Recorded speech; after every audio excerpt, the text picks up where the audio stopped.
எப்பலாம் நான் ஊருக்கு போறேனோ, அப்பலாம் எனக்கு பெஸ்ட் கம்பெனியன் யாருன்னு கேட்டா, கண்டிப்பா இந்த குட்டி பசங்க தான். நான் எங்க போனாலும் என் பின்னாடி சுத்திட்டே இருப்பாங்க. அது வந்து எனக்குமே ரொம்ப ஜாலியா இருக்கும்.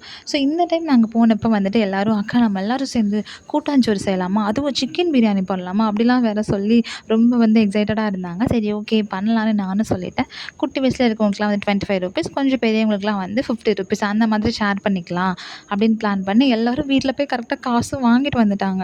நாங்களும் அதுக்கப்புறம் என்னெல்லாம் வேணும்னு லிஸ்ட்லாம் போட்டு எவ்வளோ சிக்கன் வாங்குறது, எவ்வளோ ரைஸ் வாங்குறது, எல்லாமே வந்து நாங்க அந்த அளவுக்கு பிளான் போட்டுட்டோம். ஆனா, அதுக்கப்புறம் வந்து எங்களுக்கு அந்த பிளான் வந்து கேன்சல் ஆயிடுச்சு. சில சிச்சுவேஷன்ஸ்னால என்னால வந்து அத பண்ண முடியல. சரி ஓகேன்னு வ ட்ராப் பண்ணிட்டோம்.